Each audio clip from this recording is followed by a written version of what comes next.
Surtout quand on est sportif de haut niveau, Ouais. on n'a pas le droit, d'en parler. Accepter de témoigner de ses fragilités avec beaucoup de sincérité et beaucoup de générosité. Et suite à ma carrière, à mon arrêt de carrière, j'ai eu un passage difficile, j'ai fait une dépression. Bonjour Sylvain Ventre. Bonjour Maxime. Merci beaucoup d'avoir accepté l'invitation à Inspire Actu. On va parler ensemble de santé mentale. Hier, 10 octobre, c'était la journée mondiale de la santé mentale et c'était aussi une journée particulière pour toi puisque sur Amazon Prime sortait un documentaire extraordinaire que j'ai eu la chance de voir en avant-première sur les grands boulevards à Paris, on va en parler. Un documentaire qui traite de ce sujet-là sur le milieu du sport avec des sportifs de haut niveau, des champions qui ont le droit aussi à leurs failles. Ça s'appelle Strong. Strong, aussi fort que fragile, ouais, c'est exactement ça. Strong. Aussi fort que fragile? Ouais, je pense que c'est ça. Strong. Aussi fort que fragile. Un beau titre. C'est un documentaire donc, qui est en ligne depuis hier sur Prime Video. Et avec le nageur Camille Lacour, l'escrimeuse Isaura Tibus, la skieuse Perrine Lafont, le handballeur Valentin Porte et le surfeur Jérémy Flores. Et l'objectif de ce documentaire, c'est vraiment de lever le voile sur le sujet qui était, quand on l'a écrit il y a 3 ans, et qui est toujours tabou, qui est le sujet de la santé mentale dans le sport. Tu ne l'as pas écrit tout seul, on va pouvoir citer Oui, je l'ai écrit partenaires. avec Bertrand Briard et Emmanuel Lebert, et Bertrand Briard et Emmanuel Lebert ont réalisé le documentaire. Voilà, donc c'était un projet de plus de 3 ans. 3 ans, comment une fois que c'est diffusé, comment on redescend? Je pense qu'on redescend avec l'accueil, les retours qui ont été très positifs. On redescend, on va dire qu'on plane tranquillement sur cette sortie et surtout sur le travail accompli et le projet qui est un projet qui dépasse le sport, qui est un projet de santé publique. Aujourd'hui, 1 personne sur 4 en France fera ou a fait un trouble dépressif ou un trouble d'anxiété. Donc c'est vraiment un sujet de santé publique et on est très heureux de l'accueil du projet. On n'a eu que des retours qui ont été très positifs, autant des athlètes que de tous les gens qui ont eu la chance pour l'instant de le voir. On reparlera du travail que c'est de monter un film, puisque c'est un travail à part entière de réaliser et de raconter des histoires qui peuvent paraître différentes, puisque ce sont des sportifs différents, et pourtant qui racontent à peu près la même chose. On le verra. Mais si on reste sur la question de la santé mentale réellement, c'est vrai qu'on en parle de plus en plus. Pourquoi déjà avoir choisi ce sujet? Ce sujet, il me tenait à cœur, puisque j'ai moi aussi traversé une période difficile. J'ai été sportif de haut niveau dans une première vie, j'ai été joueur de handball professionnel. Et suite à ma carrière, à mon arrêt de carrière, j'ai eu un passage difficile, j'ai fait une dépression. Et puis je me suis reconstruit au fil des années. Je me suis rendu compte qu'en rencontrant d'autres sportifs, ce que l'on peut appeler pudiquement un mal-être, un passage à vide ou une dépression ou un burn-out, parce que la sémantique n'est pas vraiment importante, c'est surtout l'état. C'était au cœur de leur carrière et de leur vie de chacun. Et il y a 3 ans, j'ai eu envie d'écrire, de rappeler les sportifs avec qui j'avais témoigné et échangé sur ce sujet. Et il y a 3 ans, on a commencé à écrire Strong, lié un petit peu aussi à mon histoire personnelle, puisque j'étais passé par là quand j'ai arrêté ma carrière de sportif de haut niveau, il y a plus de 10 ans. Et on peut le dire peut-être pour rassurer les gens qui ne sont pas très sport d'habitude, qui ne suivent pas les compétitions sportives ou les histoires des athlètes. Au-delà du sport, on a vraiment cette thématique de dépression, on disait d'état dépressif, que finalement tout le monde peut rencontrer dans sa carrière, qu'elle soit professionnelle, amoureuse ou sentimentale. Oui, c'est pour ça que le documentaire parle à tout le monde, puisque les mots MAUX des athlètes font écho à des mots qu'on pourrait avoir dans la vie de tous les jours. Ces super-héros qui sont infaillibles et ont aussi des fragilités et aussi des sensibilités. C'est pour ça que tout au long du documentaire, on a un psychiatre aussi qui éclaire des témoignages des sportifs. Et le but, c'est pas de faire une thérapie des athlètes dans le documentaire, c'est plus de vulgariser, de sensibiliser sur le fait que ce sujet est un sujet important. Et qui touche tout le monde. Et de libérer la parole aussi, parce que souvent Surtout. on a honte de parler de ces choses-là. Surtout quand on est sportif de haut niveau, Ouais. on n'a pas le droit d'en parler. Aujourd'hui, il y a des athlètes aux États-Unis qui ont libéré la parole avant nous, des Michael Phelps, des Osaka, Simone Biles. Nous, en France, ça restait tabou. Depuis 3 ans, ça commence à se libérer. On se rend compte que depuis qu'on a commencé le documentaire, il y a de plus en plus de sportifs qui nous ont contactés pour nous dire qu'eux aussi, ils étaient passés par là, ou sont en train de vivre un phénomène ou un état dépressif ou une période difficile, on va dire. Donc voilà, donc c'est pour ça que ce sujet, il est très important, il dépasse le cadre du sport. Bien sûr, nos sportifs qui sont connus, qui sont nos idoles et ces super-héros nous montrent la voie de libérer la parole et d'en parler.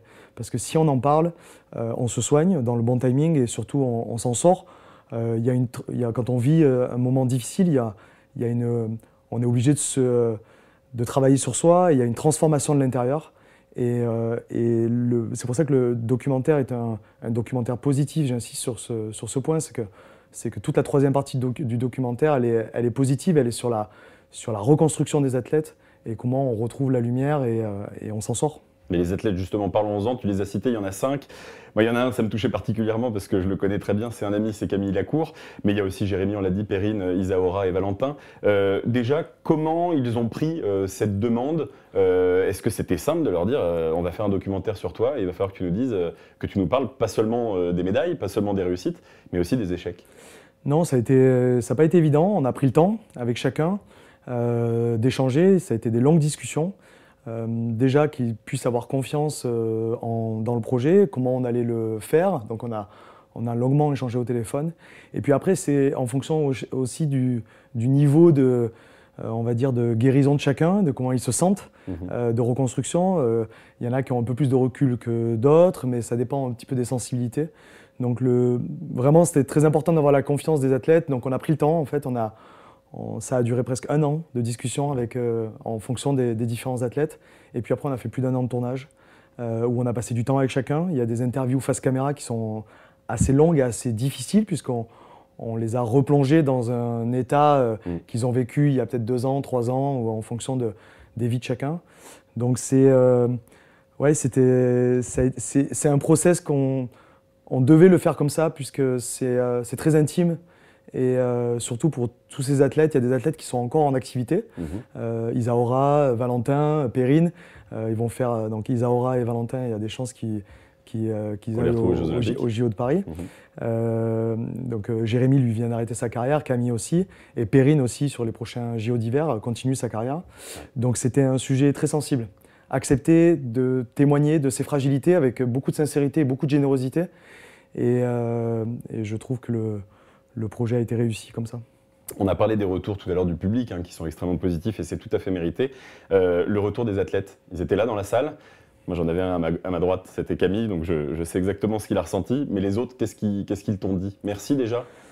Oui, je pense ils m'ont tous dit merci parce que on a fait un projet avec beaucoup de pudeur, de rester, on va dire, alignés avec nos échanges. Et ils ont tous été très touchés, les familles aussi, les proches, parce que on va dire que le cercle 1 et les proches sont touchés encore plus quand quelqu'un vit une période difficile. Et on les voit dans le documentaire, c'est-à-dire qu'il y a la parole évidemment des athlètes, mais certains c'est leurs parents, c'est leurs coachs, parfois c'est les deux en même temps. C'est le cas de Jérémy. On a alterné en fonction, on leur a proposé, c'était à eux de nous donner quelle était la personne que l'on allait interviewer sur ce sujet. Donc, chacun avec sa sensibilité, on a forcé personne et oui, je pense qu'ils ont été très touchés à la sortie de l'avant-première. Il y a eu beaucoup d'émotions et c'était chargé en émotions et ils ont tous été très fiers aussi du projet. Donc pour ça que je suis aussi très fier de ce projet, parce qu'on a respecté un petit peu notre pacte de sportif, quoi. Et ton retour à toi par rapport à eux, déjà, comment tu les as choisis? J'ai choisi les athlètes, on a choisi les athlètes.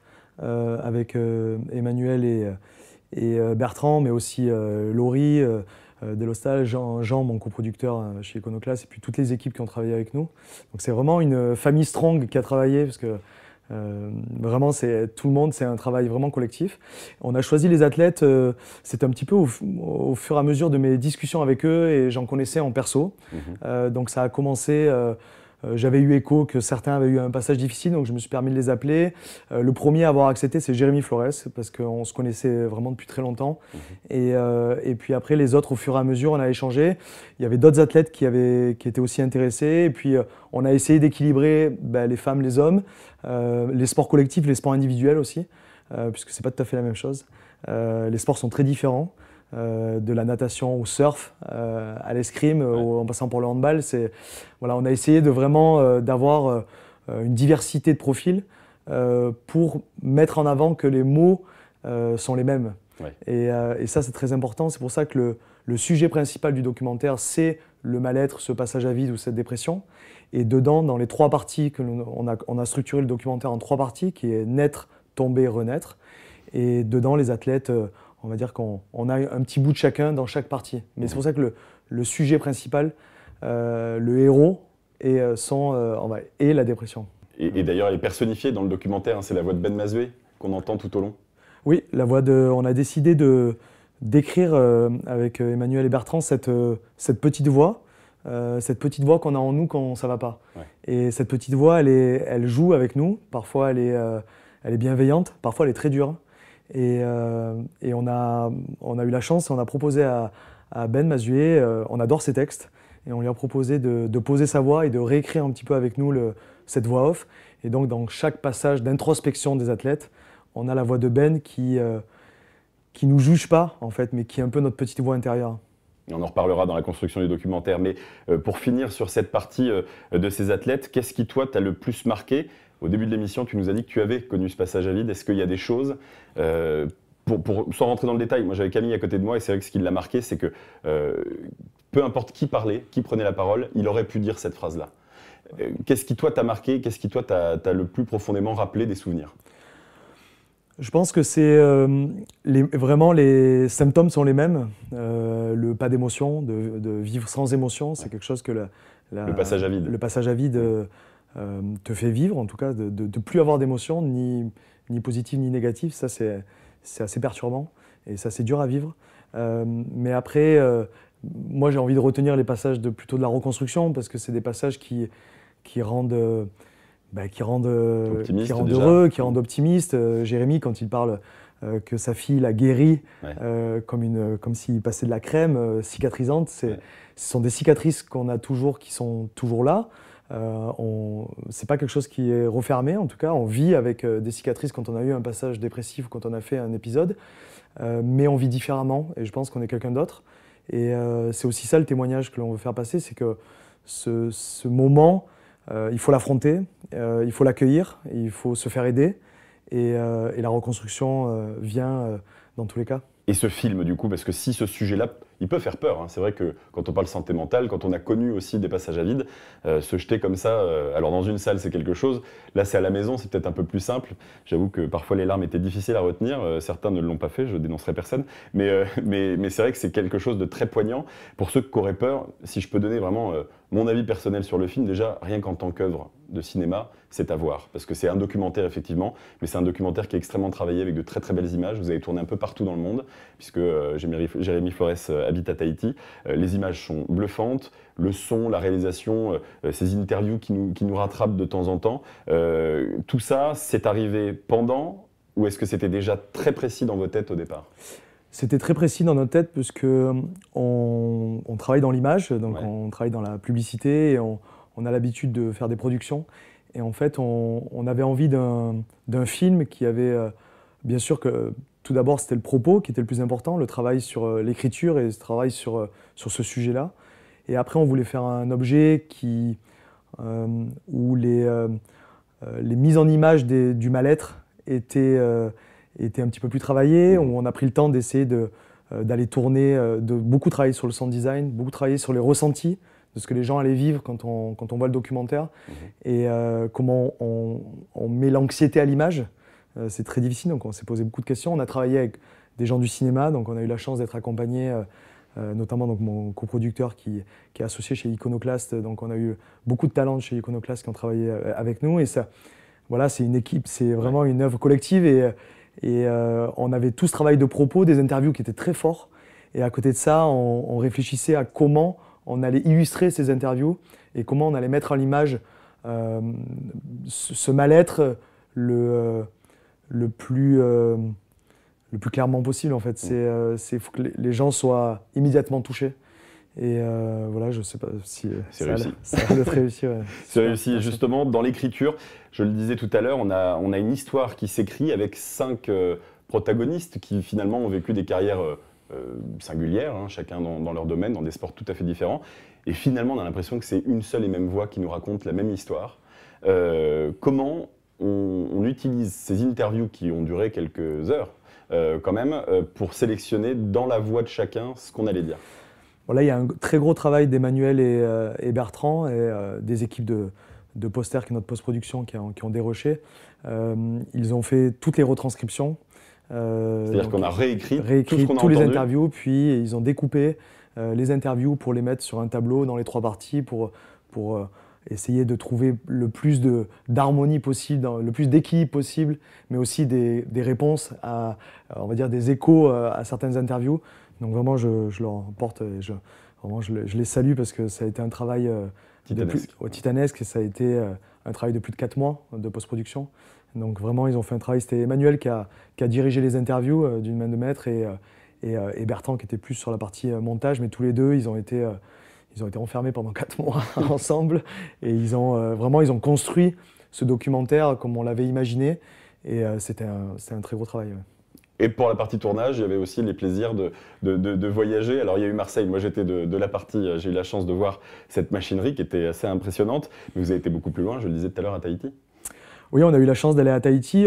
Tahiti, c'était important parce que Jérémy, on l'avait aussi tourné à Seignos, donc il vit entre Seignos et dans les Landes et Tahiti. Et en fait, toute la reconstruction de Jérémy, elle est aussi passée par ses enfants, sa petite Inae et Kai, et sa femme, Nani. Donc en fait, c'était important d'avoir aussi de la lumière, parce qu'on a commencé à tourner, c'était en octobre, et le doc, on devait le terminer en mars-avril sur le tournage, on était un petit peu serré pour la sortie. Et ce voyage à Tahiti, il a aussi éclairé la 3e partie d'une vraie lumière, et c'était important d'avoir cette lumière à l'image pour apaiser dans la 3e partie, après avoir passé 30 minutes d'écoute de témoignages qui sont plutôt difficiles. Donc voilà, donc c'était important voilà, on a eu la chance d'être accueillis très généreusement par Jérémy. C'était un super moment. Ça, c'est pour la partie plutôt agréable. Est-ce qu'il y a eu des choses plus complexes à gérer? Je pense que les choses les plus complexes, c'était les interviews face caméra, puisque on était obligé d'aller un petit peu de les pousser un petit peu à se remettre en situation de cette période, de se remémorer cette période et de revivre cette période, même si on est face caméra. Et les interviews ont duré plus de 3 heures souvent, entre 2 et 3 heures. Et donc c'était là où on était toujours sur le fil, en fait, entre ne pas aller trop loin, parce qu'il y a un respect aussi de l'athlète, mais aussi d'y aller pour qu'on puisse vraiment ressentir ce que l'on peut vivre dans cette période. Et là, c'était Emmanuel qui dirigeait ces interviews et c'était comme un chef d'orchestre, il faut parfois ralentir et parfois accélérer. Et ils ont été très touchants, ça n'a pas été facile. Et vraiment, ils ont été incroyables, de clairvoyance, d'intelligence, de résilience. D'autocritique aussi, d'être capable de mettre des mots sur des sensations qui sont parfois particulières. D'analyse, d'introspection, d'eux-mêmes, de ce qu'ils avaient vécu, des sensations. C'est très dur à mettre des mots simples sur des mots MAUX. Donc vraiment, c'était la partie incroyable. Et puis on avait la chance, on faisait les interviews, comme tu l'as vécu à Marseille, on faisait les interviews le matin souvent. Et puis l'après-midi, on essayait de faire des moments avec les familles, des moments de vie, tout simplement. Où Camille, on l'a suivi au Cercle des Nageurs, il est allé rencontrer les enfants, les nouvelles générations. Parce que c'est aussi un message pour les nouvelles générations, c'est un message où il faut justement libérer la parole quand on est jeune et quand on ne va pas bien, et pas attendre. Donc voilà, on a la chance d'être soutenu par Madame la ministre des Sports, donc j'espère que ce projet-là va aider beaucoup de personnes et qu'en tout cas ce sujet sera pris toujours au sérieux.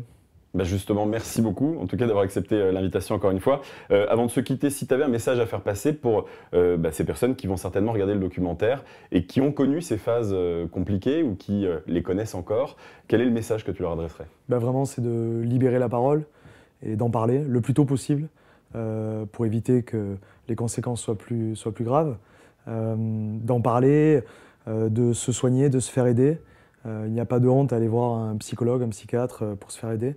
Et surtout de croire en l'avenir et de croire, la 3e partie de ce documentaire nous élève vers la lumière et il y a plein de choses qui sont belles et qui arrivent. Donc Donc il faut y croire, en fait, c'est un message optimiste. Comme l'est ce documentaire qui est magnifique.